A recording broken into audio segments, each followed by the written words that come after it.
Hello everyone, welcome to our channel Text for Wealth and most welcome Rajendra sir and my viewers GST Mantra में आपका बहुत बहुत welcome है। तो sir most welcome to you sir, good afternoon. और show start करने से पहले सर मेरा वही रहेगा कि क्वेश्चन स्टार्ट करने से पहले अगर आपका कोई फीडबैक है या कुछ शेयर करना है तो आप कर सकते हैं सर। Thank you ma'am. मैं सभी दोस्तों का स्वागत करता हूं इस प्रोग्राम में जीएसटी मंत्रा में। और आप सभी को अभी हमारा गणतंत्र दिवस निकला और उसकी बहुत बहुत शुभकामनाएं देता हूं। और सबसे रिक्वेस्ट, जैसा कि हमेशा आप सब जानते ही हैं कि मैं सबसे ये रिक्वेस्ट करता हूं कि देश के बारे में सोचना जो है वो सिर्फ गणतंत्र दिवस पर नहीं होना चाहिए, स्वतंत्रता दिवस पर नहीं होना चाहिए। तो अभी हमारा स्वतंत्रता दिवस जो निकला उसके उसी सोच को आगे लेकर हमें ये याद रखना है कि ये आज़ादी जो है बड़ी मुश्किल से मिली है और इस आज़ादी को हमें कायम रखना है। आज़ादी हर तरह से, चाहे वो अर्थव्यवस्था से संबंधित हो, सामाजिक आज़ादी हो, मानसिक आज़ादी हो, हमें सबको आज़ाद रहना है। सब विकारों से, परेशानियों से, कुरीतियों से सबसे आज़ाद रहना है। बस इसी से बात करते हैं आगे सब्जेक्ट के ऊपर। जी सर। सर क्वेश्चन स्टार्ट करने से पहले सर मैं एक बार ये एक स्क्रीन शेयर करूंगी आशीष जी की। सर आशीष जी बहुत दिन से हमारा वेट कर रहे हैं, तो मुंबई से हैं आशीष से। तो सर उनकी एक क्वेरी है, one of my colleague firm having aggregate turnover in excess of 20 lakhs and having place of business in Mumbai and filing all GST returns. He has also owned a commercial property in Punjab and has a rental income from that property, but GST not paid on Punjab rental income till date. So this is the situation. बाकी आगे मैं sir question में जा रही हूँ कि my doubt is whether he is required to get GST registration in Punjab or IGST to pay from Mumbai unit. Mumbai में आप रजिस्टर्ड हैं, प्रोप्राइटरशिप है और आपका एक प्रॉपर्टी पंजाब में है।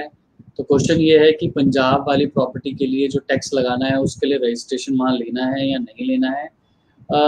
मुकेश जी, बेसिकली क्या है कि आशीष जी, स्थिति क्या है कि आप पहले भी ये प्रॉब्लम डे वन से, जब से सब्जेक्ट आया है, डे वन से समस्या और ये इशू हम डिस्कस करते आ रहे हैं कि भाई अगर इस तरह की इमूवेबल प्रॉपर्टी होगी तो जो लैंडलॉर्ड है वो एक स्टेट में है और इमूवेबल प्रॉपर्टी दूसरे स्टेट में है, तो क्या रजिस्ट्रेशन हर उस स्टेट में लेना है जहाँ पर भी प्रॉपर्टी सिचुएटेड है? जो लार्जर व्यू निकल कर ये आता है आशीष जी इसमें से कि आपका पीओएस तो इन एनी केस वही है जहां पर आपकी इमूवेबल प्रॉपर्टी सिचुएटेड है as per section 12 of the IGST act. लेकिन रजिस्ट्रेशन के लिए हमें सेक्शन 22 और फिक्स एस्टैब्लिशमेंट का कंसेप्ट चेक करना पड़ेगा। तो मेरे हिसाब से हम लोगों ने जो फाइनल डिसीजन लिया इसके ऊपर, और कहीं ना कहीं उसमें कोई टेक्निकल या टैक्स रिलेटेड लीगल इशू भी नहीं है कि आप मुंबई में ही रजिस्टर्ड रहें और पंजाब की प्रॉपर्टी के लिए सेपरेट रजिस्ट्रेशन ना लें और वहां से आप आईजीएसटी चार्ज कर दें और आईजीएसटी चार्ज करके पीओएस उसका वही पंजाबी बनाएं और आईजीएसटी चार्ज करके आप टैक्स लगाकर आप आगे बिल कर सकते हैं। You don't require a separate registration because the fixed establishment does not come into picture. There is no fixed establishment in terms of human and technical resources which are significant and installed at the place where you are from providing taxable services. So you are actually providing taxable services from sitting in Mumbai only, but with respect to immovable property situated at Punjab. So to my humble understanding, registration is not required. IGST would suffice.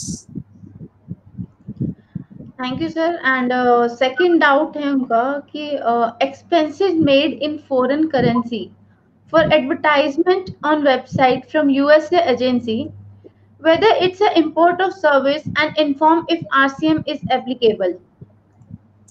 हाँ आशीष जी, ये import of service में है। Import of service की अगर परिभाषा देखेंगे हम तो वहाँ पर क्लियरली है कि पीओएस जो है वो इंडिया में है, supplier outside India, recipient in India है तो आपका पीओएस इंडिया में है यहाँ पर, और पीओएस आई एम सॉरी, जो ऑफ कोर्स इंपोर्टर जो है वो सप्लायर जो है वो आउटसाइड इंडिया और रेसिपिएंट इन इंडिया में है, और आपका ये इंपोर्ट ऑफ सर्विस की कैटेगरी में स्क्वेयरली फॉल होता है, तो आपको इसके ऊपर आरसीएम में टैक्स पे करना पड़ेगा और इसका क्रेडिट आपको पूरा मिल जाएगा। That is not a problem. जी sir, thank you very much Ashish ji. आपकी कोई भी क्वेरी है तो आप हमसे दोबारा पूछ सकते हैं। Sir, moving to my next question sir. इसमें सर वही है, एक छोटी सी, पहले मैं आपको पढ़ देती हूँ इसको कि client is GTA arranging transportation facilities between industries and also owing some vehicle for the use of their transport. So my questions are whether the same is taxable under forward charge, reverse charge.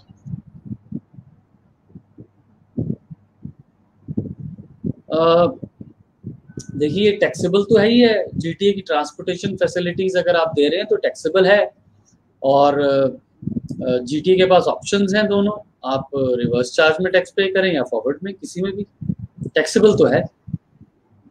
और sir उनकी आगे इसी situation पे इसी की query है कि if so whether registration is required. हाँ जी, रजिस्ट्रेशन आपको रिक्वायर्ड होगा अगर आपका थ्रेशोल्ड से ऊपर टर्नओवर है। सर्विसेज के केस में 20 लाख रुपए है, जो कि इंटरस्टेट सप्लाईज 20 लाख रुपए तक की आप कर सकते हैं विदाउट रजिस्ट्रेशन सेक्शन 22 के अनुसार, और तो उसके अलावा अगर आपका उससे एक्सेस है तो आपको रजिस्ट्रेशन चाहिए होगा सर। और सर इसी में एक और है कि rate of tax to be charge. अच्छा, पूरा पूरा बना रखा, बुके बना रखा सवालों का। अच्छा, रेट ऑफ टैक्स जो होगा जी, अगर आप ट्रांसपोर्टर हैं तो दो ऑप्शंस हैं ट्रांसपोर्टर के पास कि इनवॉइस करें बिना टैक्स लगाए और रेसिपिएंट आपका रिवर्स चार्ज में टैक्स पे कर दे। उस केस में 5% रेसिपिएंट ने टैक्स पे करना है। आपके पास दूसरी ऑप्शन है कि आप फॉरवर्ड चार्ज में टैक्स लगाएं और 12% टैक्स लगाएं, और उस केस में आप सप्लायर हैं तो आप टैक्स चार्ज करेंगे और आईटीसी भी आपको मिलेगा, लेकिन 5% में आईटीसी आपको नहीं मिलेगा, इनपुट टैक्स क्रेडिट नहीं मिलेगा आपको। जी sir. Sir, moving to my next question. I am registered in Odisha. What shall be the consequences if I claim refund under inverted duty structure on ITC on services received on the basis of Gujarat High Court judgment? Gujarat High Court judgment, I believe आप VKC footsteps की बात कर रहे हैं। तो आप उड़ीसा में हैं, क्योंकि इन्वर्टेड ड्यूटी स्ट्रक्चर जो अभी सर्विसेज के ऊपर आया है, उसका जो रेलेवेंट अभी जो सबसे ज्यादा अभी महत्वपूर्ण जजमेंट आया है वो गुजरात हाई कोर्ट का आया, तो मेरे ख्याल आप उसी की बात कर रहे हैं, वीकेसी फुटस्टेप्स की। तो देखिए, ये एक बहुत ही महत्वपूर्ण सवाल आपने पूछ लिया है। थोड़ा सा लीगल आंसर दूंगा इसका आपको मैं। बेसिकली क्या होता है दोस्तों कि जब भी किसी एक हाई कोर्ट का, specially in case of central law, जब भी किसी एक हाई कोर्ट का जजमेंट आता है, तो अगर बेसिकली पहली बात तो जिसकी जुरिस्डिक्शनल हाई कोर्ट का जजमेंट है उसी जुरिस्डिक्शन पर ये बाइंडिंग होता है, इसमें तो कोई डाउट नहीं है। उनसे सबऑर्डिनेट जितनी भी अथॉरिटीज होती हैं, हाई कोर्ट से सबऑर्डिनेट जितनी भी अथॉरिटीज होती हैं, they are under obligation to abide by the judgments passed by that particular jurisdictional High Court. Now the question here is that it is passed by the Gujarat High Court and you are sitting in Odisha jurisdiction. Now whether this judgment would be applicable to your jurisdiction also or not. Now this has already been settled in various judgments given by Honorable Supreme Court and various other high courts also. This is a very good question, I must say. I am repeating because what happens is when you are in a particular jurisdiction and you are trying to apply the ratio of another jurisdictional high court. So one thing is very clear that the ratio decidendi which is being decided by a particular judgment by the honorable jurisdictional high court, then the persuasive value of that judgment is always there for all to follow in the country, especially in case when there are this judgment, a particular jurisdictional high court judgment is with respect to the central law. then in that case various other high courts and Supreme Court has decided, while deciding upon a particular situation, they have formed the jurisprudence, they have developed the jurisprudence that if in case of a central law, if there is no divergent view of the jurisdictional high court, then one must follow the judgments given by the other high courts of the country. But if the jurisdictional high court is having the divergent view, and the divergent view is expressed by some other high court, and the jurisdictional high court, while dwelling upon a particular case, is having a different view, then the Supreme Court has guided the judicial discipline to the high courts, to the high courts, that instead of giving judgment divergent to the other high court judgment on the central law, you should refer the case to the higher bench, so that there should not be a divergent view by two different high courts on the same issue pertaining to the central law. In that situation, it would lead to confusion to the taxpayers in the country. So this is a very important question, that whether it would be applicable to RISA or not. At present, this is a judicial discipline which we have discussed with you. At present, there is no divergent view, there is no different view than the VKC footsteps passed by Honorable Gujarat High Court than in any other part of the country. In that situation, in Odisha also, the authorities would be binding to follow the judgment. At least the high courts would be having a very strong persuasive value to follow the judgment. I can't say about the authorities. You have to pursue them, you have to convince them, you have to explain the situation. But I have given you the basics of the jurisprudence, the judicial discipline which has been expected from the various high courts and the apex court, and the, of course, authorities subordinate to the high courts. I must thank the querist. It is a very good question. Yes, sir. Sir, moving to my next question. Sir इसको मैं half part में लेती हूँ, थोड़ा बड़ा question है. While finalizing the book of account for financial year 1920, it came to the notice that taxable supplies and output tax is less paid in GST 3B. Now, should I correct it in July GST 3B, or should pay by DRC 3, or should correct it in annual return? देखिए, आपने output tax भी 19-20 का गलत दिया, और taxable supply भी गलत report की, और आउटपुट टैक्स भी गलत रिपोर्ट किया 19-20 का. अब अगर आप इसका टैक्स अभी पे नहीं करते हैं, तो क्वेश्चन ये आता है कि ब्याज तो चालू है आपका सेक्शन 50 में. अब जब ब्याज चालू है, तो आप एनुअल रिटर्न की वेट क्यों करते हैं? आप इसको अभी जुलाई की GSTR 3B फाइल करें. अच्छा, इन्होंने ये भी पूछा कि DRC 03 से फाइल करें या जो 3B से करें. मेरे हिसाब से आप 3B में ही रिपोर्ट करें इसको, जुलाई 20 के, और जुलाई 20 के 3B में इसको आप दिखा दें, और इसके ऊपर ब्याज दें. आप एनुअल रिटर्न की वेट करेंगे तो हो सकता है एनुअल रिटर्न 2 साल बाद फाइल हो 19-20 की, तो उस केस में आपको ब्याज तब तक देना पड़ेगा जब तक आप इसका टैक्स देंगे. हो सकता है एनुअल रिटर्न में जाके टैक्स दें तो ब्याज तब तक का देना पड़ेगा आपको. आप अभी दे दें, आप जुलाई 20 की 3B में दिखा दें, कोई दिक्कत नहीं. जी सर. पेनल्टी देने की कोई जरूरत नहीं. Sir, moving to next question. We are claiming ITC in GSTR 3B on the basis of invoices booked in books and not on basis of GSTR 2A as per notification. Now, I have received a notice for March 2020 that ITC is claimed for more than GSTR 2A. What should I reply to this? देखिए, ये जो इन्होंने ITC ले रहे हैं, ये 19-20 का ले रहे हैं. देखिए, यहाँ पर ना थोड़ा सा कंफ्यूजन है, थोड़ी सी प्रॉब्लम भी है. पहली बात तो एक ये जो 10% वाला रूल है 36 सब रूल 4, इसकी एप्लीकेशन सस्पेंडेड है फरवरी टू सितंबर. तो आप इसका जवाब ये भी दे सकते हैं कि देखिए कंसोलिडेटेड इफेक्ट जो है इसका मैं सारा सितंबर 20 की रिटर्न में ले लूंगा।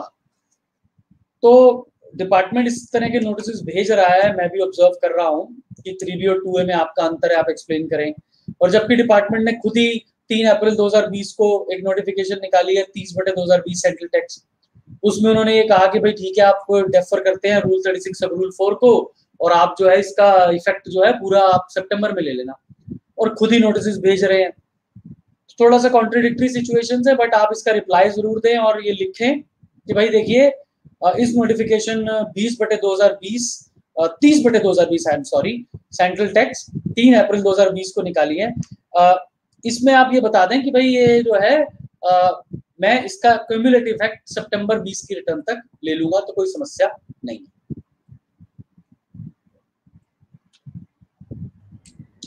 जी sir. So my next question is that I have made taxable supplies to a person situated in SEZ, but he is unregistered.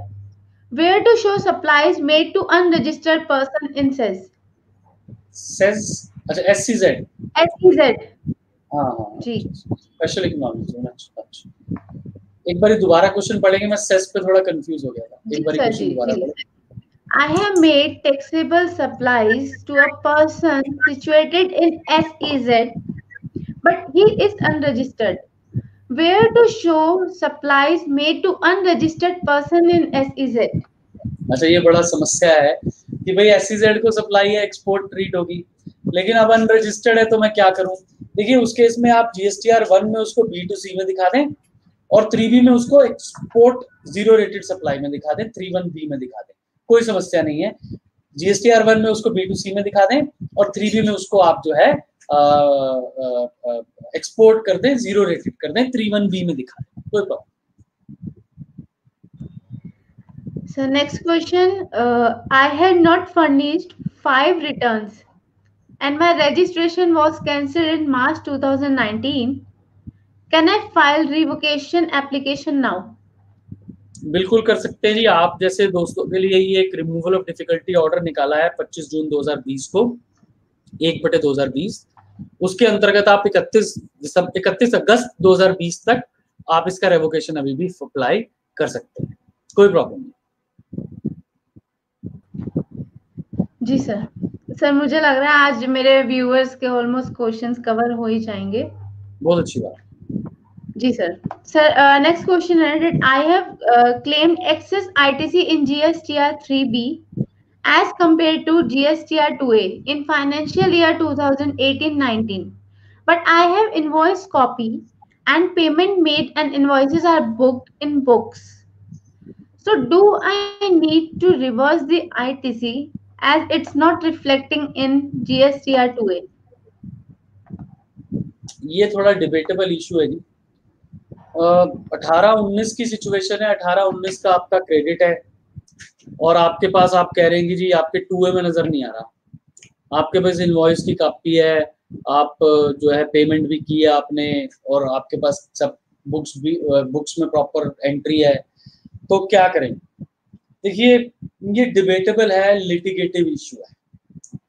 मैं मानता हूं कि इसमें ये सिचुएशन है कि आपका जो इनपुट टैक्स क्रेडिट है 18-19 का, लेकिन एक देखिए जो रूल 36 सब रूल 4 है उसके बारे में जो निकला था, जो उसका एप्लीकेशन शुरू हुआ था वो 9 अक्टूबर 2020 से शुरू हुआ था, तो वो 19-20 के लिए है, वो भी प्रोस्पेक्टिवली है। 19-20 मतलब अक्टूबर महीने की जो रिटर्न नवंबर में हम फाइल करते हैं, लेकिन department is actually pressing upon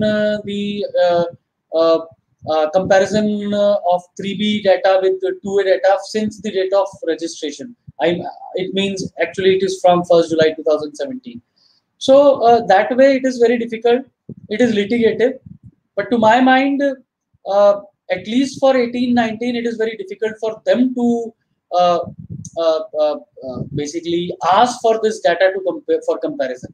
So but it is litigative. Manmohan Modi ji Bikaner से हैं हमारे मित्र। मोदी साहब आपका सवाल ऑल्सो रिवर्सल ऑफ आईटीसी किस सिलसिले में आपका सवाल जरा डिटेल में लिख के दें। जी sir. Sir moving to my next question, I have received a communication in mail around 6 months ago pertaining to interest payment on cash payment and ITC claim. I have neither replied to that mail nor made any payment. What can be the consequences of this? 6 महीने पहले आपको ये mail आई थी। जी। जब 6 महीने पहले mail आई थी तो आपने कोई जवाब नहीं दिया, आज तक कोई जवाब नहीं दिया। एक्चुअली 6-7 महीने पहले ये शुरुआत हुई थी, लॉकडाउन से पहले दिसंबर जनवरी में बहुत सारे नोटिसेस निकले थे जिसमें ग्रॉस टैक्स के ऊपर ब्याज मांगा गया था। हालांकि सेक्शन 50 सबसेक्शन 1 का जो फर्स्ट प्रोवाइजो है उसमें 16 मार्च को एक मीटिंग हुई थी जीएसटी काउंसिल की, उसमें उन्होंने कह भी दिया था कि भाई ये जो प्रोवाइजो हम नेट टैक्स पे जो ब्याज लेने वाली बात है ये हम विद इफेक्ट फ्रॉम 1 जुलाई रखेंगे, रेट्रोस्पेक्टिवली रखेंगे। लेकिन अभी तक उसका कोई पालन इन्होंने जीएसटी काउंसिल के डिसीजन का नहीं किया है। Department has not come out with the changes.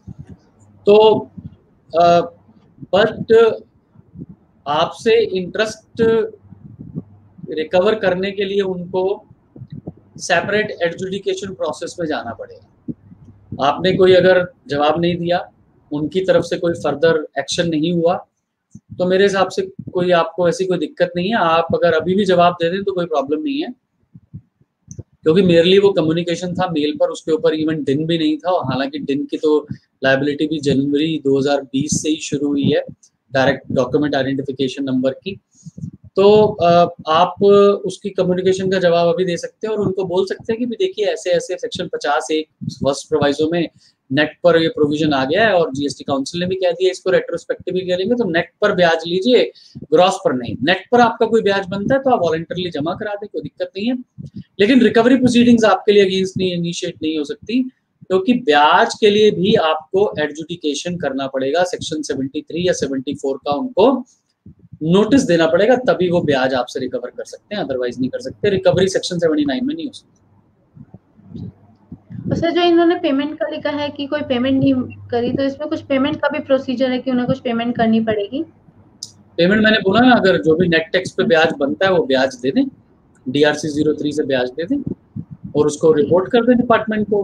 उसी कम्युनिकेशन के रिप्लाई में कर दें कि भैया देखिए मेरा नेट पे ये बनता था, मैंने दे दिया, ग्रॉस पे ज्यादा बनता है वो लेने का आपका हक नहीं है, as per this law, as per this act provision section 50(1) sub first proviso और जीएसटी काउंसिल की 16 मार्च की आई थिंक 39वीं जीएसटी मीटिंग है वो, तो वो कोई जवाब ही नहीं बनता उसका। उसके अलावा नेट पर ब्याज दे दीजिए। हमारे बीच हमारे बहुत सीनियर फ्रेंड सुधीर हलाकांडी जी हैं और बहुत ही जाने माने ये जीएसटी पर राइटर हैं, स्पीकर हैं, कार्टूनिस्ट हैं, बहुत जगह पर ये लिखते हैं। धन्यवाद सुधीर भाई साहब, आपने हमें ज्वाइन किया, बहुत बहुत शुक्रिया आपका।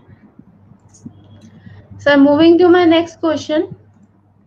ये विवेक दुबे जी हैं हमारे एक मिनट मैडम। विवेक दुबे जी हमारे एक असिस्टेंट कमिश्नर हैं मध्य प्रदेश से, हमारे परम मित्र हैं और आज ये ज्वाइन किए हैं। बहुत दिन से हम इनका वेट कर रहे थे। अब दुबे साहब हमें 75 सबसेक्शन 12 का हवाला दे रहे हैं।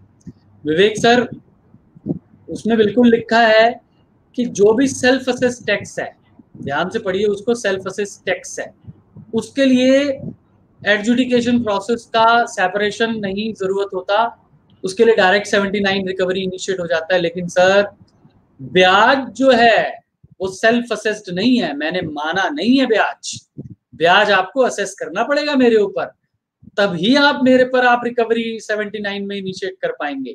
इसलिए ब्याज के लिए आपको मुझे सेपरेट 73-74 का नोटिस देना पड़ेगा, उसके बाद आप एडजुडिकेशन करें, 3 साल या 5 साल जो भी आपके पास समय है, और फिर जो है आप 79 इनिशिएट करें। माफ कीजिएगा सर, ऐसे नहीं कर पाएंगे आप हमारे मित्र हैं, लेकिन हम टैक्स पेयर के साथ खड़े हैं सर उनके लिए। जी सर, एक आई गेस एडवोकेट राजीव जी, ये भी हमारे परम मित्र हैं, ये देहरादून से है, राजीव प्रभाकर जी एडवोकेट है। ये भी बहुत सीनियर व्यक्ति हैं और हमारे साथ लगातार जुड़ते रहते हैं। धन्यवाद सर, धन्यवाद राजीव सर। सर इनका क्वेश्चन आ गया है, PSSC has purchased goods from a dealer of whose the department conducted survey which the address was not found and hence they block the ITC of that dealer and imposes section 74 on him. Also reversal of ITC. जो sir इनका पहले जो ये आधा था उसका complete question ये है. Assessee has purchased goods from a dealer of whose the department conducted survey which the address was not found, and hence they blocked the credit and of that dealer and imposed section 74 in.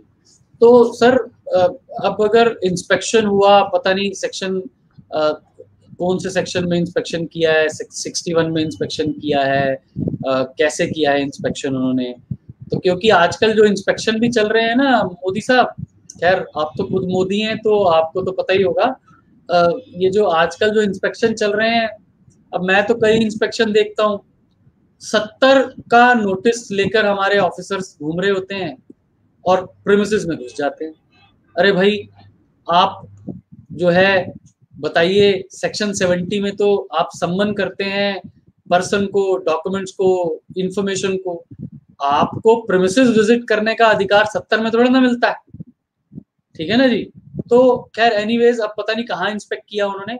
अब अगर 74 impose कर दिया उन्होंने कि भी आप जो है, अब 74 इम्पोज करने के लिए, 74 का नोटिस जारी करने के लिए आपने कोई बेसिकली कोई सप्लाई जो है वो टैक्स शॉर्ट पेड किया हो, लेस पे किया हो, आपने कोई आईटीसी गलत अवेल किया हो, रिफंड गलत रिसीव किया हो with the intent of fraud, separation of facts और मिस रिप्रेजेंटेशन के, तो उस केस में सेक्शन 74 इन्वोक हो सकता है, अदरवाइज थोड़ा ना सेक्शन 74 इन्वोक हो सकता है। आप इसको चैलेंज कीजिए मोदी साहब, आप वहां पर आईटीसी ब्लॉक कर दिया रूल 88 कैपिटल ए में, वो ठीक है, समझ में आ रहा है, लेकिन यहाँ पर आप इसको चैलेंज कीजिए और उसको भी आप जवाब दीजिए कि भी आईटीसी ब्लॉक आपने किया है, ये आईटीसी ब्लॉक करने का कारण ही नहीं है। आईटीसी ब्लॉक करने का कारण जो rule, if I am not mistaken 86 है या 88 कैपिटल ए है, वो आप देख लीजिएगा, लेकिन उसमें कारण सिंपल है ये कि भाई आप फ्रॉडलेंटली जो है बिजनेस कर रहे हो, आप इनवॉइस कर रहे हो लेकिन गुड्स नहीं बेच रहे, गुड्स बेच रहे हो लेकिन इनवॉइस नहीं कर रहे, है ना। तो उस केस में आप जो है, आपका वहाँ ऑफिस, आप वहां नहीं मिले, तो ऑफिस नहीं मिले तो इसका मतलब ये थोड़ा ना है कि भाई मैं फ्रॉडलेंटली बिजनेस कर रहा हूँ या मेरा वहां पर बिजनेस प्रीमिसेस पे हूँ नहीं, तो उसका मतलब ये थोड़ा ना है कि I am a fly bye night operator, तो ऐसा नहीं है। तो आप उसका जवाब दीजिए, उनको सेटिस्फाई कीजिए, और सेक्शन 74 इनिशिएट करना मुझे लगता है कि बहुत बड़ा एक्शन है डिपार्टमेंट के द्वारा, आप इसको नेगेट कीजिए। सेक्शन 74 का कोई लेना देना नहीं है।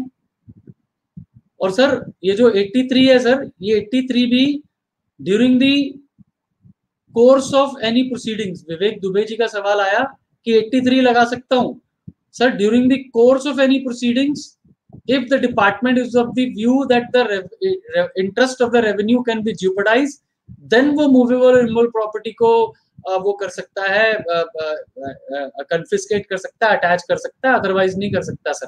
कोई प्रोसीडिंग्स चालू ही नहीं है, प्रोसीडिंग चालू कीजिए सर। आप मुझे 73 74 का नोटिस दीजिए सर, आप 61 62, आप 62 63 में असेसमेंट कीजिए सर, मेरी कुछ कीजिए, तब तो प्रोसीडिंग्स चालू होंगी, अदरवाइज प्रोसीडिंग्स कैसे चालू होंगी। तो 83 भी मेरे हिसाब से नहीं लग सकता सर, बट ठीक है, वो डिपार्टमेंट लगा रहा है, but we have a right, our legal right is there, legal remedy is there. The moment we go to the High Court by way of a writ under Article 226, opening line है during the pendency of any proceedings, तो उसमें कोई doubt ही नहीं है sir. Sir एक last question है इसमें, what is the due date for ITC4 for March 2020? ITC4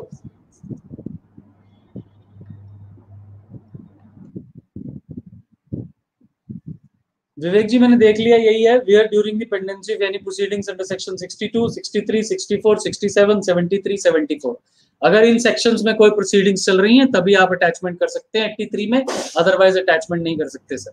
और आपने सिर्फ जो है ब्याज, मैंने सेल्फ असेस्ड रिटर्न फाइल की, आप उसके ऊपर ब्याज लगाना चाहते हैं, ब्याज लगा दीजिए सर, लेकिन मुझे 73 में नोटिस दीजिए, 74 में नोटिस दीजिए। फिर आपको लगे कि भैया मैं भाग जाऊंगा, आपका रेवेन्यू प्रोटेक्ट नहीं, इंटरेस्ट प्रोटेक्ट नहीं हो रहा, फिर आप मेरी अटैचमेंट कीजिए। आप बिना किसी एडजुडिकेशन प्रोसेस को इनिशिएट करते हो, और सर इस बात को भी आपको रीजंस को रिकॉर्ड करना है। आपको ऑफ कोर्स कमिश्नर की पावर चाहिए कि अटैचमेंट करनी है आप, और commissioner has to record the reasons कि भाई किस लिए आप जो है आपका, आपको कैसे लगता है कि आपका जो टैक्स पेयर है वो भाग जाएगा आपका, और आपका ब्याज जो है वो रिकवर नहीं हो पाएगा, आपका इंटरेस्ट प्रोटेक्ट नहीं हो पाएगा, तब तो आप अटैच कीजिएगा बैंक मेरा। अदरवाइज तो बैंक या कोई भी प्रॉपर्टी आप मेरी अटैच ही नहीं कर सकते सर। हालांकि डिपार्टमेंट बहुत फ्रीक्वेंटली अटैचमेंट की ऑप्शंस ले रहा है, लेकिन हाईकोर्ट इमीडिएटली इस बात को स्ट्रक डाउन करता है और जो ऑर्डर को है वो नल एंड वॉइड करता है सर। अटैचमेंट को रिमूव करने के लिए इमीडिएट ऑर्डर्स आते हैं sir. We have seen many cases sir. Rajeev ji पूछ रहे हैं इन वन केस, अच्छा पहले आपका सवाल का जवाब दे दे मैडम, आपका क्या सवाल था जरा दोबारा पूछ लीजिए, फिर फाइनल हो जाएगा आपकी queries. Sir last date of ITC 4 31 August madam 2020, March 20 की रिटर्न पर जी। Rajendra ji, in one case, penalty under 129(3) was levied on unregistered dealer, which was deleted in appeal. Now AO is not issuing refund manually. How can I file online refund? Online refund unregistered dealer का कोई process ही नहीं है sir. Online क्या manual भी उनके पास कोई process नहीं है सर। मैं कई दिनों से ये बात बोल रहा हूँ, ऑनलाइन तो बहुत बड़ी बात है सर, मैनुअल ही कोई प्रोसेस नहीं है सर। आप डिपार्टमेंट के पास जाके बोले उन्हें कि भाई मैनुअल रिफंड दे दो, जी मेरे पास कोई तरीका ही नहीं है, मैं कैसे रिफंड दूं। आप अपील फाइल करें सर इसकी, आप इसकी कमिश्नर अपील पे फाइल करें, आपको रिलीफ मिलेगा सर।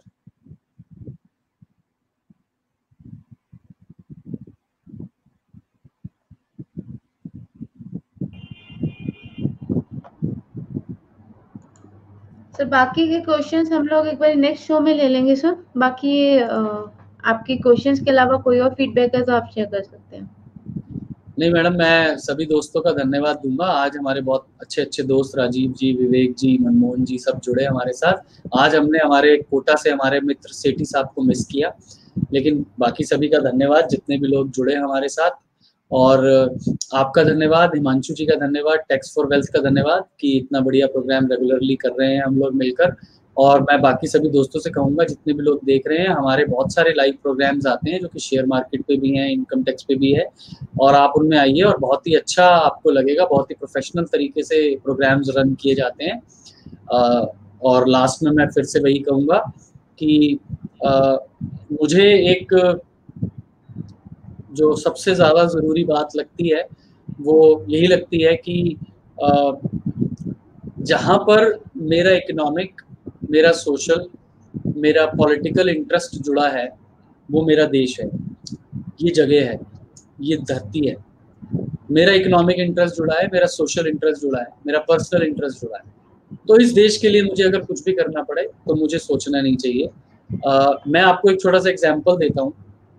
ऑफ कोर्स मैं रिप्रेजेंट करता हूँ बहुत सारी जगह पे क्लाइंट्स के बिहाफ पे, और मुझे समझ में आता है कि ऑफ कोर्स जब क्लाइंट आपको हायर करता है तो आपकी जिम्मेदारी बनती है क्लाइंट्स को प्रोटेक्ट करने की with in the four walls of the law.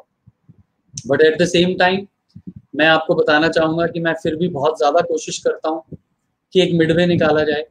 जहाँ पर क्लाइंट सही है वहाँ पर क्लाइंट को प्रोटेक्ट किया जाए, जहाँ पर क्लाइंट सही नहीं है वहाँ पर रेवेन्यू को प्रोटेक्ट किया जाए, रेवेन्यू को चांस दिया जाए, रेवेन्यू को हेल्प की जाए, असिस्ट किया जाए। हालांकि मैं उनके बिहाफ से कंटेस्ट नहीं कर रहा, उनके बिहाफ पर नहीं बोल रहा, लेकिन रेवेन्यू जो है वो मेरे देश का है।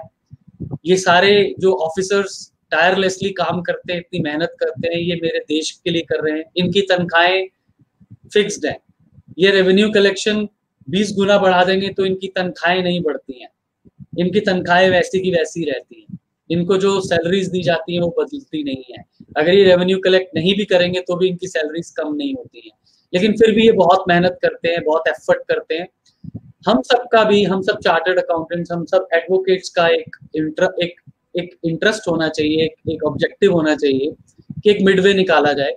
क्लाइंट को प्रोटेक्ट 100% किया जाना चाहिए, क्योंकि क्लाइंट ने मुझे हायर किया, ये मेरी रिस्पॉन्सिबिलिटी है, ये मेरे प्रोफेशनल ड्यूटी है, मुझे वो पूरी करनी है। साथ ही साथ जो मेरे देश के प्रति मेरी ड्यूटी है as a citizen of this country, as a nationalist of this country, वो भी पूरी करनी चाहिए। जहां सरकार की मदद हो सके क्लाइंट को एजुकेट किया जाए, क्लाइंट को परसुएड किया जाए कि आप यहाँ गलत हैं, आप यहाँ पर टैक्स एडमिट करें और टैक्स को जमा कराएं। लेकिन जहां भी सरकार की मदद हो सके, टैक्स ऑफिसर्स की मदद हो सके, सिस्टम की मदद हो सके, चाहे रेवेन्यू कलेक्शन में, चाहे सिस्टम इम्प्रूवमेंट में, सिस्टम की जरूर मदद की जानी चाहिए। मुझे लगता है ये छोटी सी जिम्मेदारी, अगर मैं अपने टेबल पर बैठे बैठे जब भी किसी ऑफिसर से मिलूं, जब भी किसी क्लाइंट से मिलूं, अगर अपने काम में ये ईमानदारी ले आऊं देश के प्रति, तो मुझे लगता है कि जो मेरी जिम्मेदारी देश के प्रति है वो लार्जली पूरी हो जाती है, क्योंकि मैं अपने कर्म भूमि में रहकर अपने देश के बारे में भी सोच पा रहा हूँ। ये मेरा आपसे निवेदन है, हाथ जोड़कर आप सभी ये सब कोशिश करें, ऐसा करें। धन्यवाद भारती मैम। जी sir, thank you very much sir. और आपकी बाकी व्यूवर्स की कोई भी क्वेरी हो तो textforwealth@gmail.com पर आप हमें मेल कर सकते हैं। और बाकी हम लोग यूट्यूब, फेसबुक, लिंक्डइन और फायर टीवी हर जगह अवेलेबल है। कोई भी क्वेरी हो आप हमें जीएसटी रिलेटेड लिख सकते हैं। Sir thank you very much Rajendra sir. Thank you ma'am, thank you everyone.